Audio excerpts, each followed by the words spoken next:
Coming up on this edition, President Park Geun-hye sits down with her Uzbek counterpart to talk business cooperation between the two countries in energy, textiles, and transportation.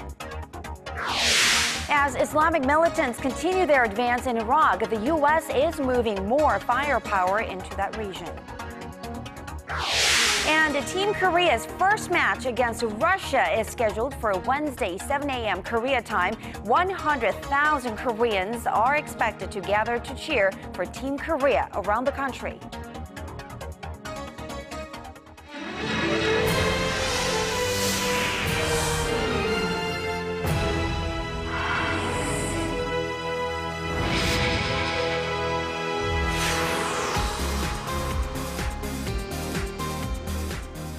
Welcome to Primetime News. I'm Sean Lim. And I'm Kang Tae-ri. Thanks for joining us. President Park Geun-hye and Uzbek President Islam Karimov met for summit talks on this Tuesday, largely focused on trade and investment between Korea and its largest Central Asian trading partner. In a joint statement, the two leaders agreed to enhance their strategic partnership in the areas of politics, economy, and culture. Our Chae Yu-sun sends this report from Tashkent.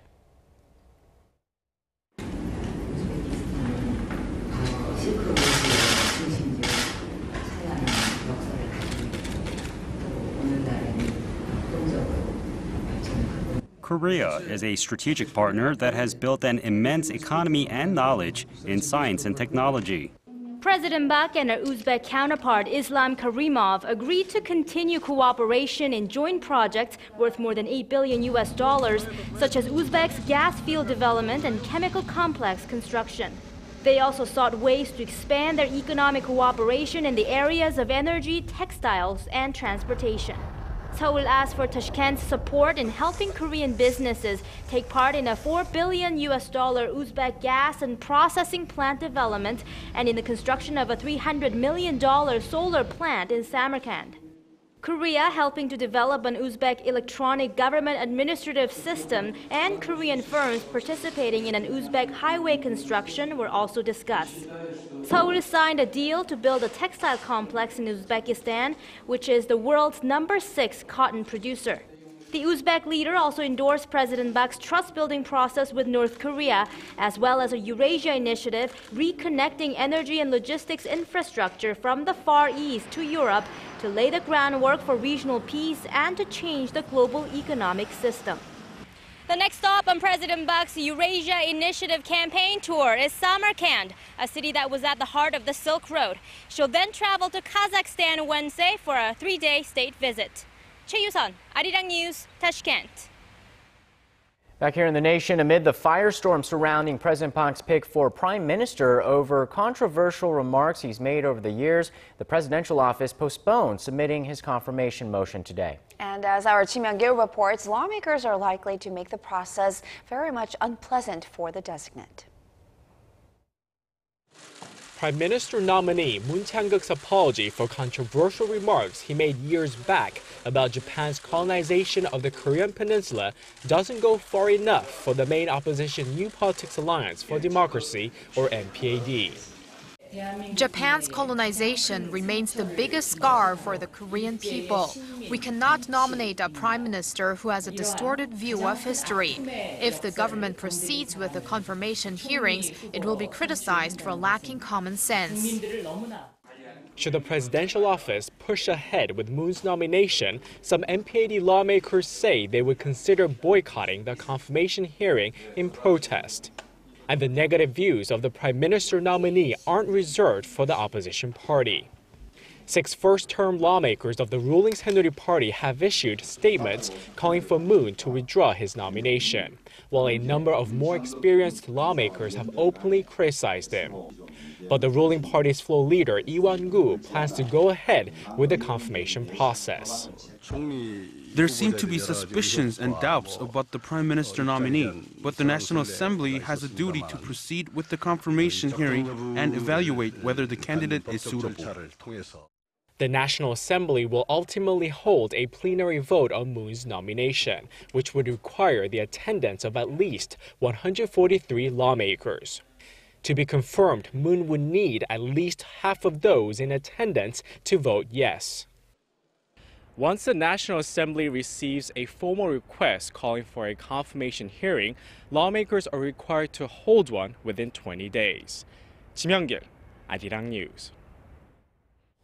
The 15 crew members of the sunken Sewol-ho ferry were back in court on Tuesday to answer to the charges against them and claimed that it wasn't up to them to save passengers in the sinking ship, but rather the Coast Guard. The defense attorneys for the accused, to face charges ranging from homicide to negligence, said that once the Coast Guard arrived on the scene, the crew's job was done. The captain of the vessel, Lee Jun-seok, and 3 of his senior crew face charges of homicide by willful negligence and are looking at a possible sentence of the death penalty. Tuesday's court session was the second since the trial opened last week. Search operations on the sunken ferry continue, with 12 people still unaccounted for and 292 people confirmed dead. And tonight, we're analyzing this story with a legal perspective. Klaus Luta is a master deep ocean ship captain as well as maritime attorney. He joins us from Washington, D.C. Captain Luta, thanks so much for making time for us today. Now, the prosecution is looking for a homicide through willful negligence charge on the captain as well as 3 crew members in this case. I would think the willful part of this charge is going to be quite tough to prove on their part. What are your thoughts on this? Yes, that's exactly right. In court at any time, trying to define and prove that willful element is obviously a challenge. The prosecution has to show what the accused was thinking at the time of the incident and whether that contributed to the incident itself and whether any standard was violated that resulted in the deaths of these passengers. Well, let's talk a little bit about these standards. Apparently, there is a law in Korea concerning the actions of the captains in the case of a sinking that differ from the U.S. Can you tell us a little bit more about the difference between maritime law from where you're familiar with and then also with the way that it would be applied in this case?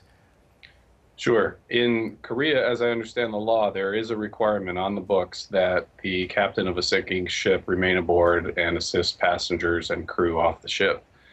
So if that law is abided by, the captain can't just abandon ship at will. He has to ensure that everyone gets off the vessel safely.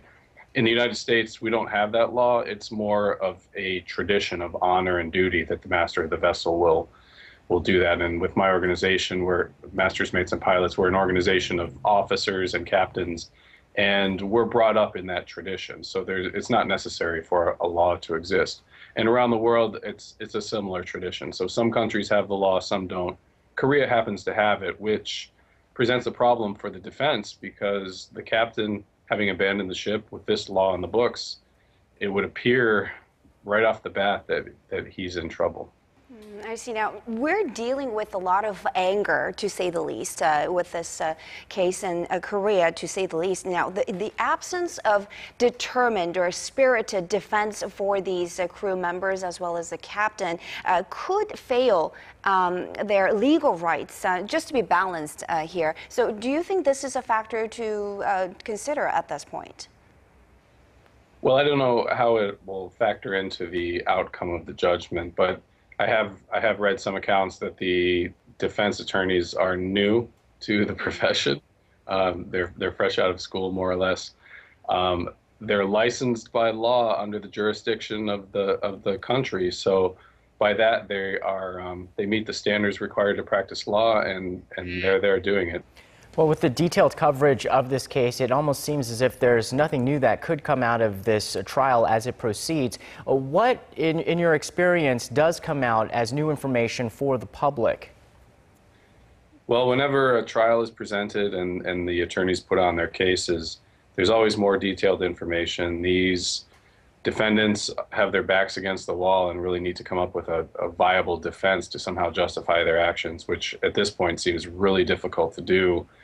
I think we'll see more details come to light once the voyage data recorder is retrieved. Once that's retrieved and we get the information off of that, we see what the vessel was doing, how the officers aboard were behaving.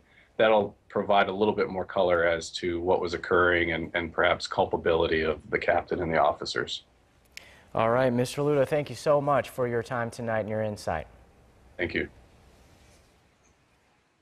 Curry's comments came in response to your gateway to the day's biggest stories in Korea and around the world. Breaking news, the hottest interviews, and a whole lot more. Join Arirang Sean Lim and Kang Chae-ri from the heart of Seoul. Begins now. Primetime news, weeknights, live at 10 on Arirang TV. The OECD advised Korea to carefully consider costs and benefits of further accumulation of foreign currency reserves, something that sounded like a warning to the Korean economy that's been boasting record stockpiles. Hwang Ji tells us more.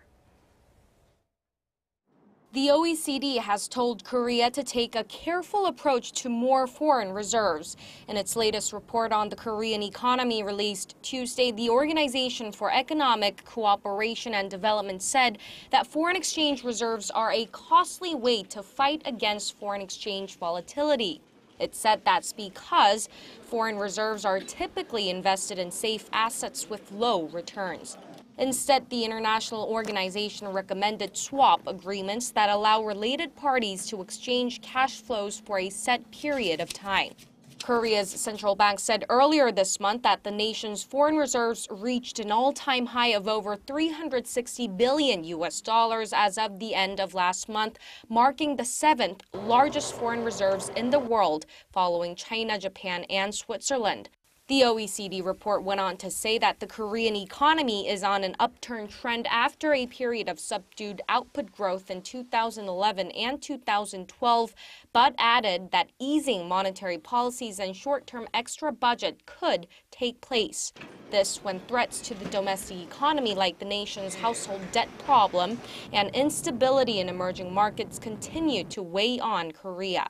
The OECD expects the Korean economy to grow 4% this year and 4.2% next year, and added a strong Korean won trend could benefit local consumers by reducing prices of imported goods and rebalancing toward domestic demand, one of the main economic agendas of the current administration. Hwang Ji, Arirang News.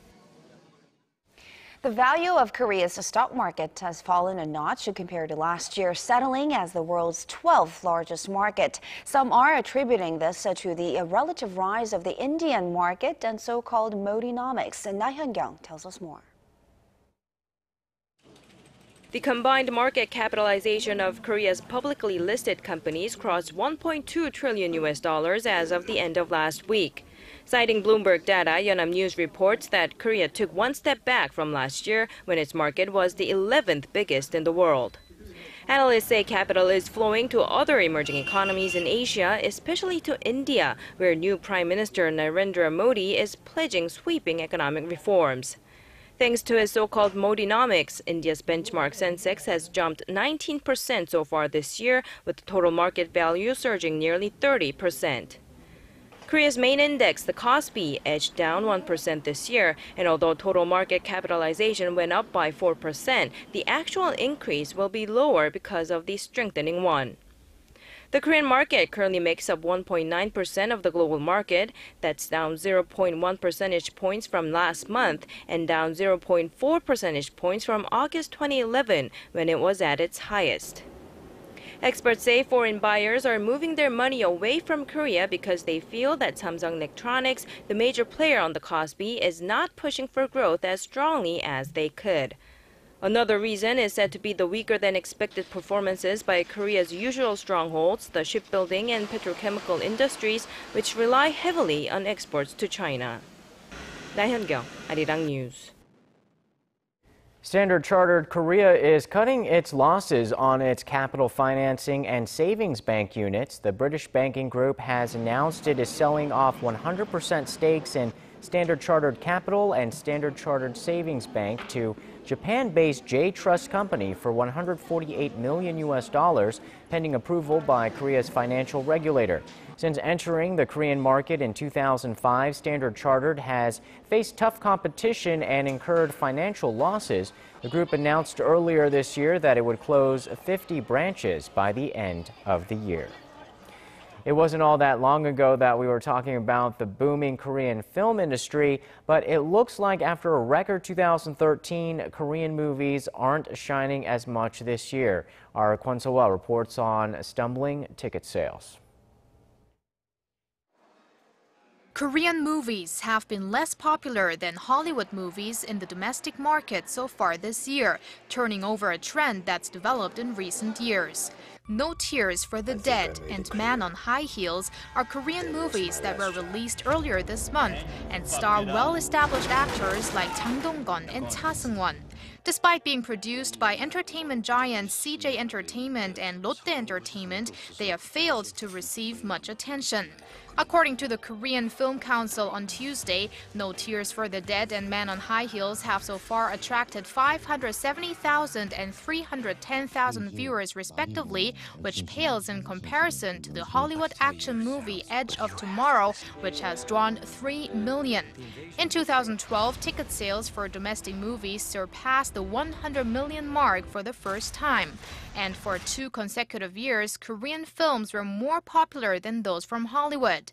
In the first half of 2014, Hollywood movies got the better of Korean films by 5.6 percentage points. Experts say Korean movies are suffering from the lack of a major hit. Miss Granny, released in January, is the only one that qualifies so far after drawing more than 4 million viewers. There were 4 of these super hits all of last year. Film critic Chung Ji-wook thinks the reason may be a lack of creativity. Whereas films last year tapped into creative concepts, he says domestic films so far this year have depended more on their star power. With the year nearly half over, there are concerns that the domestic film market may not surpass the 100 million mark. Kwon So-woo, Arirang News.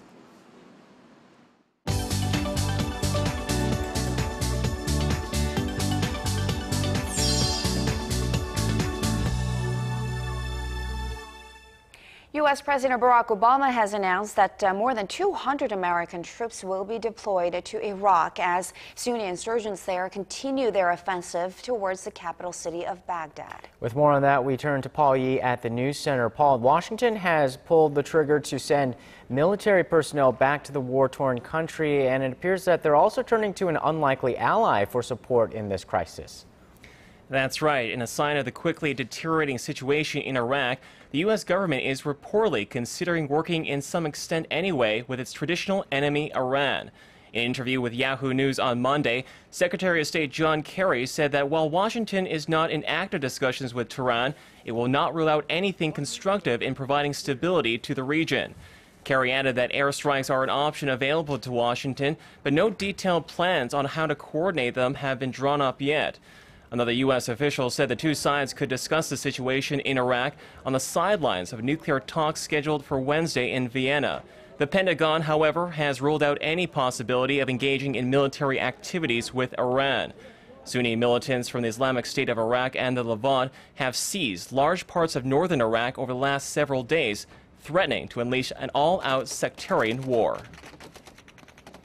And turning now to the American Midwest, where a pair of deadly tornadoes have ripped through the U.S. state of Nebraska, killing at least 1 person and critically injuring 16 others. The National Storm Prediction Center says the twin tornadoes are part of what they're calling a supercell thunderstorm system. We're seeing wind speeds reaching up to 265 kilometers per hour and destructive hail as large as baseballs. Among the several communities hit hardest by the severe weather was the town of Pilger, home to roughly 350 residents. Authorities say massive twisters touched down on Monday, destroying several homes and damaging half the town. Nebraska Governor Dave Hyman has declared a state of emergency for the region. This as emergency crews scramble to search for victims who are still trapped under the rubble. And finally, Governor of India's central bank, Raghuram Rajan, has said his top goal for the next few quarters will be aimed at combating inflation. Speaking in Mumbai on Tuesday, the head of the Reserve Bank of India said the first task would be to build out adequate infrastructure for the financial sector. The second task would be to help the country's poorest deal with the rising cost of consumer goods. This as India's wholesale price inflation hit a 5-month high in May. Prospects of weak monsoon rains and turmoil in Iraq have increased the risk of rising food and fuel prices. Rajang added that India is in a much better position to endure any external fronts, citing a low current account deficit compared to last year. And that wraps up our look at international stories making headlines around the world. I'll see you back here tomorrow night.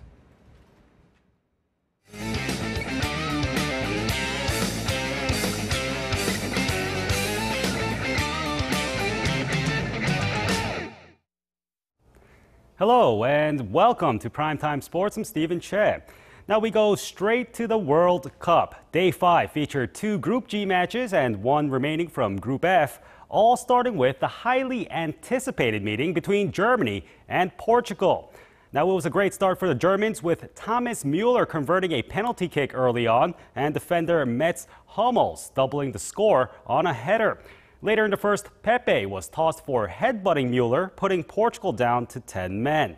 Well, Müller scored twice more after that for the hat-trick, and Germany won easily 4-0. And we fly over to the next match. It's the remaining Group F match between Iran and Nigeria. Now, Iran were the underdogs going in, and Nigeria commanded possession of the ball throughout the match. But the Nigerians' attack was uninspired, and they could not deliver a goal. Iran and Nigeria ended up in a 0-0 draw for the first draw of the World Cup, and a scoreless one at that. And finally, the remaining Group G matchup. Team USA took on Team Ghana, continuing their World Cup rivalry. And it was the Americans getting it done early on a lightning-quick strike by Clint Dempsey, just 29 seconds after the starting whistle. Now, Ghana's Andre Ayew equalized in the 82nd minute, but moments later, John Brooks scored a header to give USA the win, 2-1. And that brings us to the South Korea-Russia matchup, which fans here in Korea have been waiting for. Now, the Red Devils will be out in full force, leading the charge. Here in Seoul, street cheering will take place at Gwanghwamun Square and on Yeongdong-daero Boulevard in the district of Gangnam. Now, it won't be limited to the capital city. Busan, Incheon, and other major cities will have viewing locations set up as well. About 100,000 fans are expected to take to the streets as South Korea takes on Russia at 7 a.m. Wednesday morning here in Korea. And staying along those lines, the matches have been taking place so early in the morning, but that hasn't stopped Seoul's expat community from getting behind their national sides. Connie Lee has more. Cheers and applause burst out from soccer fans who aren't shy about showing their passion. I painted my nails in German colors and kind of dressed red, black and white. Show your earrings. Oh yeah, and here. A World Cup winning team. World Cup winning team is Brazil. The 2014 World Cup is in full swing, and here in Korea, you not only see Team Korea fans making a statement, you see fans from all over the world packing the pubs and restaurants to watch the games. Even though most of the World Cup matches are in the wee hours here in Korea, it's the love of the game that is bringing together the different people who are all rooting for their home country. The atmosphere is here, good atmosphere, and the people who really enjoy the soccer and usually enjoy the hangout gather here, so it's fun. A handful of venues are open into the early morning hours in downtown Seoul to accommodate those who want to watch the matches live and on the big screen. Korea, the times aren't great for the World Cup games, but we had a lot of interest in the World Cup. A lot of people were emailing us and sending us messages on the Facebook page. And it seems like if you're a true fan of soccer, it doesn't matter where you are or what time the games are on, you watch and support, even if that means going into work the next day a little tired. Yes, it's a bad time for going to work tomorrow, but if you really want to support your team, your national team, then it doesn't matter how late it is, you just need to support them. Connie Lee, Arirang News. And thanks for that, Connie. I'll definitely be cheering tomorrow morning for Korea, and I hope you guys will too. Well, that does it for Primetime Sports. This has been Stephen Che. I'll see you back here later for more from the world of sports.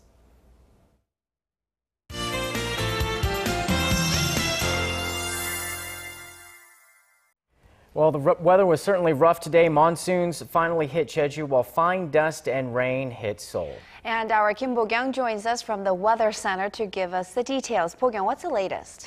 A lot going on here in the capital. At the moment, it is raining, plus a pre-finest warning has been issued. Also, a couple of hours ago, we briefly got thunder and lightning. On Wednesday, 5 to 30 millimeters of precipitation is in store for Seoul and parts of Gangwon-do province. The thunder, lightning, and showers are all due to instability in the atmosphere. Well, shifting our focus for a bit on Wednesday, 6 p.m. local time, which is 7 a.m. Korea time, Team Korea will finally kick off its first match with Russia. No worries, because nature will be on our side. Showers will give way to sunny skies in Brazil, while cloudy morning skies are forecast for Seoul. However, keep in mind that by tomorrow afternoon, heavy showers may move in over the capital, so make sure to have an umbrella with you. Other than that, rainy conditions are expected to make a comeback later this week. On to Wednesday's readings. Seoul tops out at 29 degrees. Daegu and Gwangju hit 31. Moving on to other regions, Daejeon reaches 28, Dokdo and Mount Kumgang hit 19. And that'll do it for this hour, but I'll be back with more after midnight. Thanks, Bo-kyung, as always. And that wraps up this edition of Primetime News. Thanks for watching. Good night to those of you in Asia, and to everyone, we'll see you soon.